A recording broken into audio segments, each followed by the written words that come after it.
The counterintuitive path to real wealth. Why smart money stays hidden.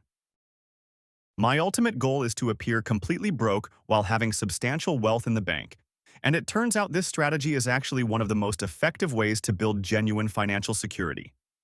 You don't necessarily have to look destitute, but you definitely shouldn't try to appear wealthy, because if you focus on looking rich, you'll likely end up with significantly more stress, considerably less money, and generally feel much more miserable about your financial situation. The trap of keeping up appearances. The first major reason why appearing poor is financially intelligent comes down to a simple principle. It's much easier to build wealth when you're not constantly trying to keep up with the latest trends and status symbols. When you always need the newest smartphone, the most fashionable clothes, and a brand new car every year just because you like that new car smell and feel you deserve it, building actual wealth becomes incredibly difficult. The real problem isn't even the initial cost of these items, though that can be substantial. The truly crippling expense comes from the recurring costs and the mindset these purchases create. You get trapped in a cycle where every time something new and appealing comes out, you convince yourself that you want it and deserve it, so you go ahead and treat yourself. This becomes an endless pattern of spending significant chunks of money on the newest thing, or even smaller amounts on items that seem harmless. A recent example that still amazes me involves these expensive water bottles that become trendy.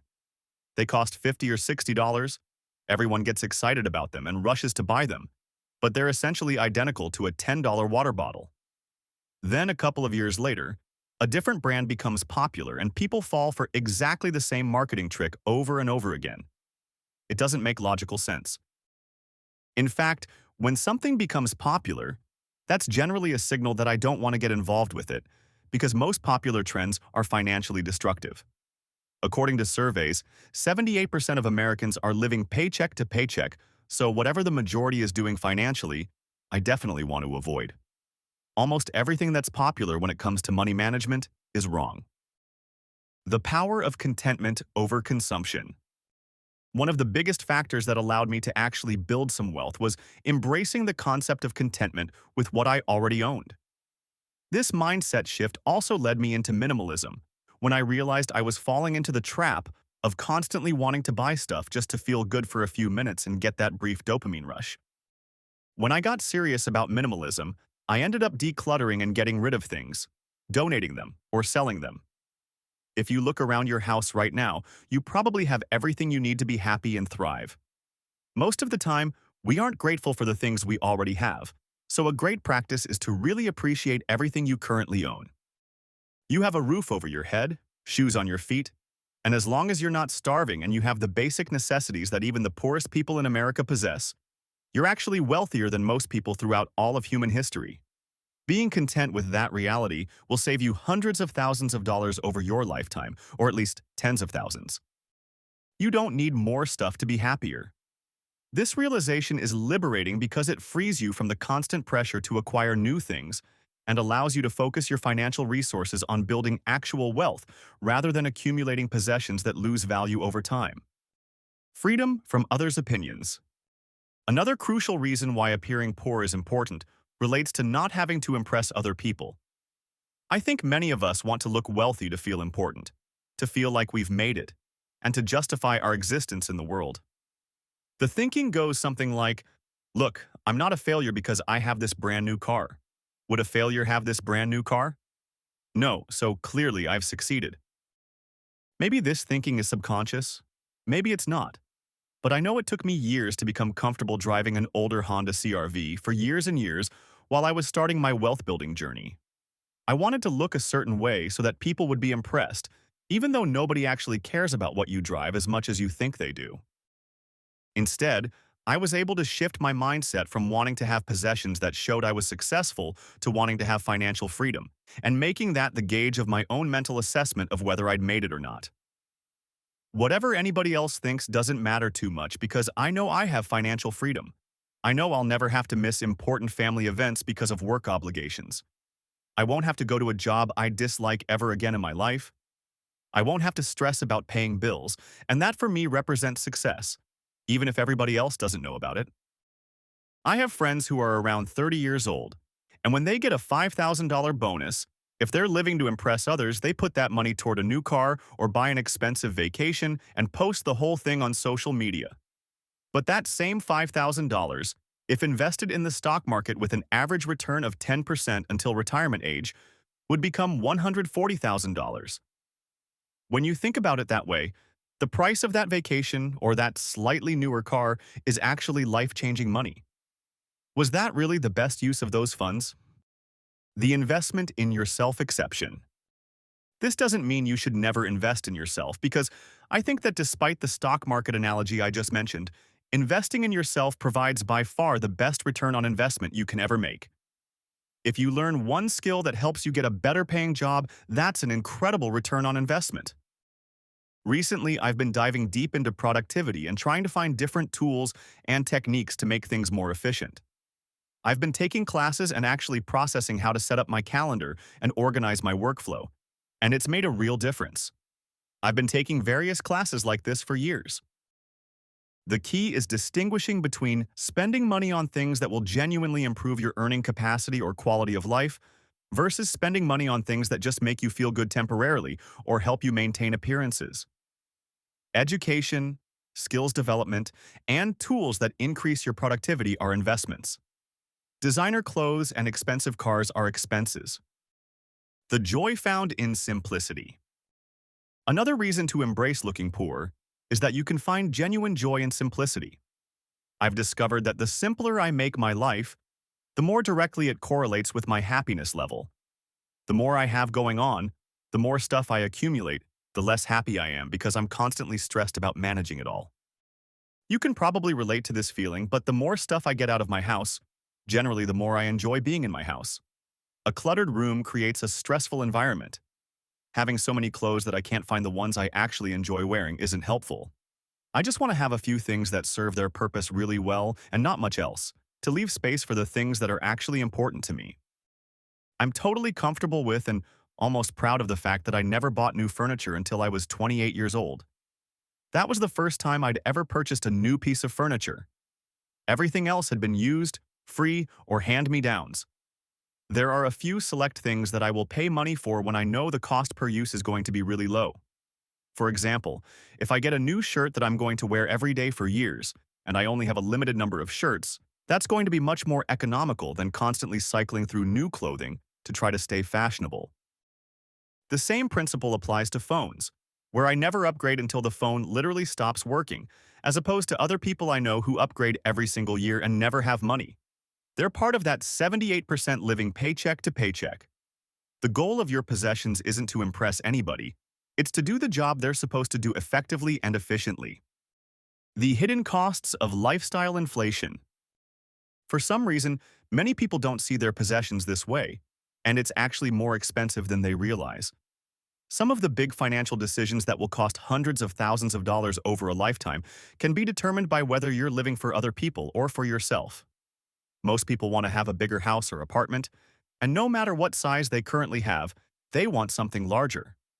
They want the pool, they want the white picket fence, they want something beyond whatever they currently possess. But if you understand that the more stuff you have, the more you're going to have to work to pay for that stuff, then the less you'll be able to enjoy it. The more taxes you're going to pay on it, the more upkeep there's going to be. All of these factors should influence your decision-making. Maybe instead of getting a bigger house, you'd actually enjoy a smaller house more, because you'll have more freedom in your life. There will be less to clean, you'll have less stuff inside of it, and you might actually be able to live and enjoy your life more by choosing to appear poor and selecting a house that's several $100,000 less expensive. Maybe you can work one less month per year because of that decision, or you can reach financial independence much sooner. When you look at the difference, especially spread out over time, between buying a new car every year and buying a bigger house, it's literally life-changing money. You have to decide whether that life-changing money will actually change your life for the better, or if it's just something you feel like you should do or want to do to make yourself feel worthy. Learning from the wealthy. Another reason you should try to look poor comes from observing billionaires and multimillionaires. When you study truly wealthy people, they don't have to try to look wealthy. There are a few who do because they have ego problems, but many of them just wear inexpensive clothes, drive older cars, and live in modest houses because they don't need to impress anybody. They know what's important to them. They know they've made it, so they don't need to prove it to anybody else. I think that's a great mindset to strive for. You know that you're on your journey to paying off debt. You know that you're building up an emergency fund right now. You know that you are investing for your future. You don't need to prove to anybody else that you're successful right now or that you've made it or that you're doing well. You know what's important to you, and that's a powerful mindset. When you look at the ultra-successful, they don't have to prove anything because they know their worth internally. That's why it's important to be budgeting and to have a financial plan. I actually just started really diving into setting up my own comprehensive financial plan recently, and it has given me great perspective. I know that I'm on the right path, so I don't need to prove anything to anybody because I know that I am approaching financial freedom, and that's what matters to me. The ego check reality. It turns out that most people who try to look wealthy tend to have some ego issues.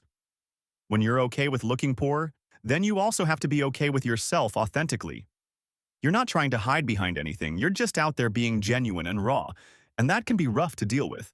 But it can also make you much happier in the long run. When I used to do commercial office cleaning, there was this guy who worked with me every night of the week, 5 nights a week, about 3 hours per night, just to pay for his new truck. He had a day job, and then he had this night job, and this night job existed solely to pay for his $60,000 truck. He literally chose to look flashy on nights and weekends with this truck that he didn't need, and he was willing to trade 5 nights a week of his life for that truck.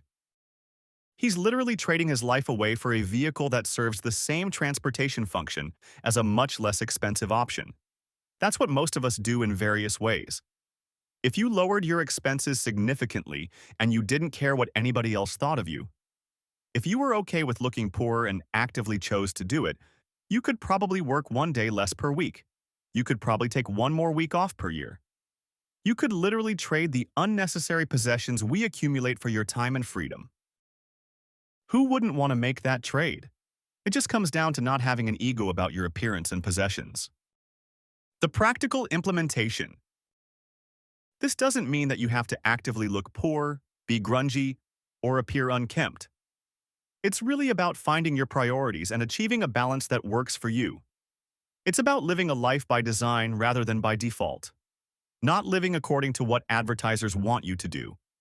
Not according to what you think will help you fit in.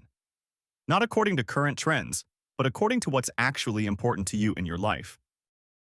This approach will end up saving you tremendous amounts of money, buying back your time and making you happier. The freedom that comes from not caring about others' opinions of your possessions is liberating in ways that expensive purchases never can be. When you stop trying to impress people with your stuff, you can focus on impressing them with your character, your skills, your relationships, and your contributions to the world. These things provide lasting satisfaction that material possessions simply cannot match. The path to real wealth isn't about looking wealthy. It's about being wealthy while maintaining the freedom to live according to your own values rather than society's expectations. When you master this approach, you'll discover that true financial success feels much different than it looks. And that's exactly how it should be. The mathematics of appearing poor. When you really break down the numbers, the financial impact of choosing to look poor versus trying to appear wealthy becomes staggering. Let's say you decide to buy a reliable used car for $15,000 instead of a new luxury vehicle for $60,000.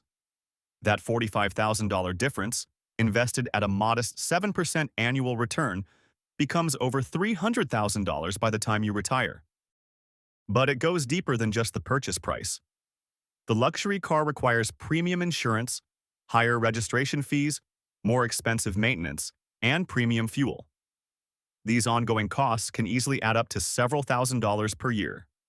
Over a 20-year period, you're looking at additional costs that could exceed the original price difference. The same mathematics apply to housing decisions. Choosing a modest home that meets your needs rather than the largest house you can afford doesn't just save money on the mortgage payment. It reduces property taxes, utility costs, maintenance expenses, and the temptation to fill larger spaces with more possessions you don't actually need. I know someone who downsized from a 4,000 square foot house to a 1,200 square foot home. and their monthly expenses dropped by over $2,000. That's $24,000 per year that can go toward building wealth instead of maintaining appearances. Over a decade, that's $250,000 that can work for them instead of against them. The social pressure resistance training. Learning to appear poor while building wealth is essentially resistance training for your financial discipline. Every day, you're bombarded with messages telling you that you need newer, better, more expensive things to be happy or successful. When you consciously choose to resist these messages, you're strengthening your ability to make rational financial decisions based on your actual needs rather than manufactured desires. This resistance becomes easier over time, like building muscle through exercise. The first time you drive past a car dealership without feeling the urge to upgrade, it feels like a small victory. The first time you see friends posting vacation photos on social media without feeling jealous or inadequate, you realize you're developing genuine contentment with your choices. The social pressure to spend money on appearances is relentless, but it's also largely artificial. Most of the people trying to impress you with their possessions are probably struggling financially because of those same possessions. They're trapped in a cycle where they need to maintain their image, which requires continued spending, which prevents them from building actual wealth. When you step out of this cycle, you gain perspective on how ridiculous much of it really is. You start to see expensive purchases for what they often are: attempts to solve emotional problems with material solutions. The person buying a luxury watch isn't really buying a timekeeper. They're trying to buy respect, confidence, or status. But these things can't actually be purchased, which is why the spending never stops. The compound effect of small decisions. The power of appearing poor comes largely from the compound effect of many small decisions over time. Each time you choose the less expensive option, you're not just saving money in that moment. You're creating a habit pattern that will save you money thousands of times throughout your life. Choosing to pack lunch instead of buying it saves maybe $10 per day, which doesn't seem significant, but over a working career that's potentially over $60,000, not counting the investment returns you could earn on that money. More importantly, it establishes a pattern of thinking ahead and making conscious choices about spending. The same principle applies to entertainment choices, clothing purchases, technology upgrades, and countless other daily decisions. Each individual choice might seem minor, but the cumulative effect shapes your entire financial trajectory. I've noticed that people who are comfortable appearing poor tend to make better financial decisions across all categories of spending. They comparison shop for insurance, they negotiate better deals on services, they maintain their possessions to extend their useful life, and they think carefully before making purchases. These habits compound over time to create substantial differences in wealth accumulation. The freedom to take risks. One unexpected benefit of appearing poor while building wealth is that it gives you the freedom to take calculated risks that could dramatically improve your financial situation. When your living expenses are low and you're not trapped by expensive lifestyle commitments, you can afford to pursue opportunities that might not work out. You can start a business without worrying about maintaining expensive car payments. You can take a lower-paying job that offers better long-term prospects because you don't need a high income to maintain your lifestyle. You can invest more aggressively because you're not depending on investment income to fund an expensive lifestyle. This freedom becomes particularly valuable during economic downturns or career transitions. While people with high expenses are forced to take whatever job they can find to maintain their lifestyle, you have the luxury of being selective and strategic about your choices. I know several people who were able to start successful businesses primarily because their low living expenses gave them the runway to survive while building their companies. They weren't trying to maintain expensive lifestyles while their businesses were getting established, so they could focus entirely on building something valuable rather than generating immediate income. The relationship benefits. Choosing to appear poor also improves your relationships in unexpected ways. When you're not focused on impressing people with your possessions, you attract people who are interested in you as a person rather than what you can provide or how you make them look. The relationships you build when you're not trying to project wealth tend to be more genuine and lasting. People aren't wondering what you want from them or whether you're trying to show off. They can relax and be themselves around you because you're not creating pressure for them to match your lifestyle or spending patterns. This is particularly important in romantic relationships. When you're not trying to impress potential partners with expensive dinners, gifts, or lifestyle displays, you're more likely to find someone who's compatible with your actual values and financial goals. The relationships that develop under these circumstances tend to be built on stronger foundations than those based on lifestyle attraction. I've also noticed that appearing poor while being financially secure makes you a better friend and family member. You're not constantly stressed about money, so you can be more present and supportive. You're not competing with others or feeling jealous of their possessions, so you can genuinely celebrate their successes. The long-term perspective. Advantage. Perhaps the most significant benefit of appearing poor is that it forces you to develop a long-term perspective on financial decisions. When you're not focused on immediate gratification or short-term status displays, you naturally start thinking about the long-term consequences of your choices. This long-term thinking becomes a competitive advantage in almost every area of life. You make better career decisions because you're thinking about where you want to be in 10 or 20 years, rather than just next year. You make better investment decisions because you're not trying to get rich quickly or impress people with your portfolio performance. You make better health decisions because you understand that the money you save on medical expenses by staying healthy compounds over time. You make better relationship decisions because you're thinking about long-term compatibility rather than short-term excitement. This perspective shift is perhaps the most valuable aspect of choosing to appear poor. It changes how you think about almost everything, and that change in thinking creates better outcomes across all areas of your life. The ultimate irony. The ultimate irony of appearing poor is that it often leads to becoming genuinely wealthy, while trying to appear wealthy often leads to being genuinely poor. The people who are most focused on looking successful are often the ones who are struggling the most financially, while the people who are comfortable appearing modest are often the ones with the most financial security. This irony exists because wealth building and wealth display are often opposing forces. The money you spend on looking wealthy is money that can't compound and grow over time. The time you spend maintaining expensive possessions is time that can't be spent on income-generating activities. More fundamentally, the mindset required to build wealth is different from the mindset required to display wealth. Building wealth requires patience, discipline, and long-term thinking. Displaying wealth requires immediate gratification, status consciousness, and short-term thinking. You can choose one or the other, but it's very difficult to do both simultaneously. The people who master the art of appearing poor while building wealth understand this trade-off and make the conscious choice to prioritize substance over appearance. The path forward. If you're convinced that appearing poor is a smart financial strategy, the question becomes how to implement this approach in your own life. The key is to start small and gradually adjust your mindset and habits over time. Begin by identifying one area where you're spending money primarily for appearance rather than function. Maybe it's your car, your clothing, your housing, or your entertainment choices. Choose one area and experiment with reducing your spending in that category while maintaining the same level of actual utility or satisfaction. Pay attention to how this change affects your stress level, your financial situation, and your relationships. Most people find that appearing less wealthy actually makes them feel more secure and content, not less. Gradually expand this approach to other areas of your spending. The goal isn't to become a miser or to deprive yourself of things you genuinely enjoy. The goal is to align your spending with your actual values and long-term goals, rather than with social expectations or status displays. Remember that this is a long-term strategy that pays off through compound effects over time.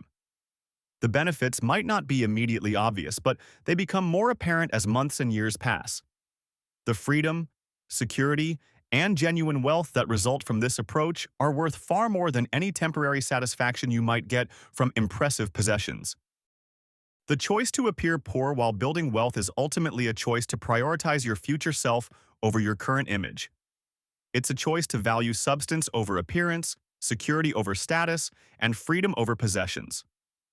For those who make this choice consistently over time, the rewards are substantial and lasting. In a world that constantly encourages you to spend money you don't have on things you don't need to impress people you don't like, choosing to appear poor is actually a radical act of financial intelligence. It's a way of opting out of a system that's designed to keep you financially stressed and dependent, and opting into a system that builds genuine wealth and freedom over time. The next time you're tempted to make a purchase primarily to improve your image or status, remember that the wealthiest people you'll never hear about are probably the ones who look the most ordinary. They've discovered the secret that true wealth whispers while poverty shouts, and they've chosen to let their bank accounts speak louder than their possessions ever could.